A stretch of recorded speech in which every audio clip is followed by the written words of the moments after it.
the last thing I want to show you is advanced conversion from fractional exponents. So remember the big takeaway from the last video here. These two rules. So an exponent that's a fraction, also known as a rational exponent, can be converted to a radical. So we're going to convert a bunch of these into radicals here. So for instance, a squared times b to the third, all raised to the 1/5 power. Another way to write that is just take that 1/5, make it the index of the root, so to the 5th power, and then everything inside the parentheses belongs underneath the radical. So everything inside the parentheses is the radicand, and the exponent's what creates the radical. Same thing over here. So we've got a third root. So the index value is a 3. And we've got a squared times b. Of course, that's to the 1st power. So all I did is I took the exponent, turned it into a radical. So it's not just with variables. We can do it numbers and variables. So let's talk about this guy right here. 49x to the 1/3 power, all raised to the 1/2 power. Now this is the part where you need to remember your exponent rules. So that 1/2, does it go to the 49 or to the x? Of course it goes to both. So we've got 2 square roots here that we can do. But let's just write it like this. So I've got the 1/2 power, so that's a 2, so it's a square root, so we don't usually write the index value of 2. 49x to the 1/3, like that. But that doesn't look very helpful.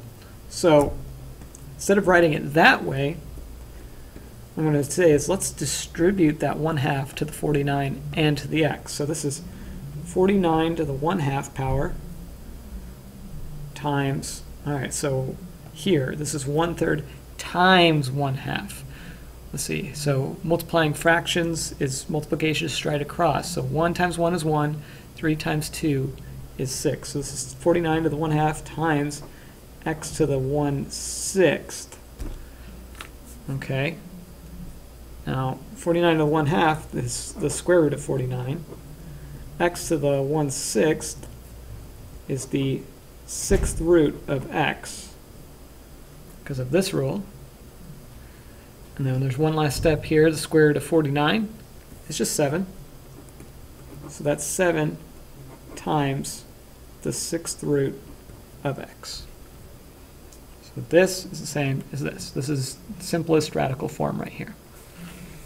This one's the same way. We're going to distribute that 1/2 to the 81. So that's 81 to the 1/2 power times x to the, we're going to multiply now. Fraction multiplication is straight across. 2 times 2, 2 times 1, I'm sorry. 2 times 1 is 2.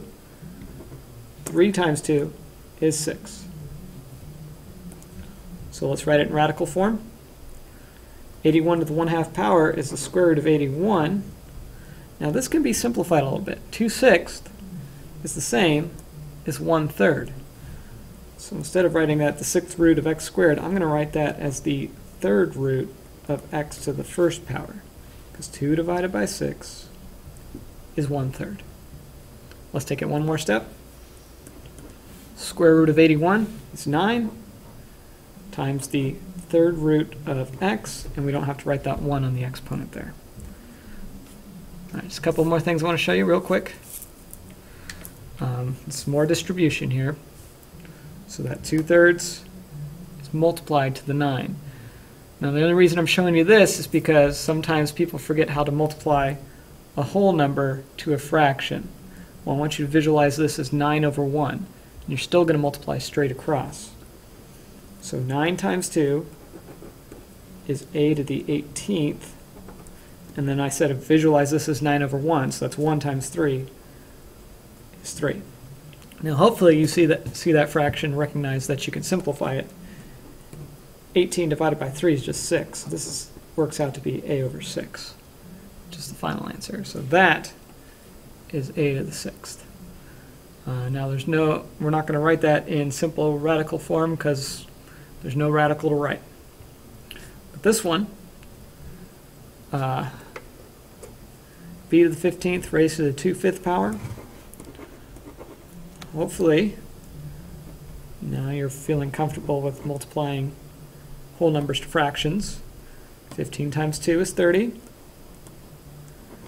And it's all going to be over 5, because remember that you're visualizing this as 15 over 1. So 1 times 5 is 5. And then 30 divided by 6 is b. Sorry, 30 divided by 5 is b to the 6th power. All right, last thing I want to show you. These are the most complicated ones, but you can handle them. So here, we've got x to the 4/7 divided by 8 times x to the 2/7. Well, remember that when you've got an exponent and an exponent that have the same base, and they're separated by division, they're in fraction form here, you can simply subtract the two exponents. So I'm going to go ahead and I'm going to keep that 8 on the bottom of the fraction, but then I'm going to subtract these. So what's 4/7 minus 2/7? Well, 4 minus 2 is 2, so this is x to the 2/7 power. But I need to write that in radical form because we don't want to keep it in as a fractional exponent. So that's all over 8 x squared, that's where the 2 comes from, and it's to the 7th. It's the 7th root. The index is a 7. Another way you could write that, keep it all as 1/8, put the fraction up front, and then put the x squared, index value of 7 right there.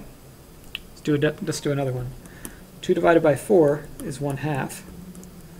And you've got y to the 2/3 power divided by y to the 1/3 power. So 2/3 minus 1/3, well, that's just y to the 1/3 power. And you write that in radical form. That's 1/2 third root of y to the 1st power, but again, we don't usually write the exponent of 1. Okay, last one. 5z to the 4/5 power divided by z to the 1/5 power. You've got two exponents that have the same base, so we're just going to subtract. I'm going to keep that 5. I'm going to keep the z. 4/5 minus 1/5 is 3/5. Now I need to write that in simplest radical form. So 5. It's going to be the 5th root, because that's a 5 there. Z to the 3rd. That's it. Thank you for watching.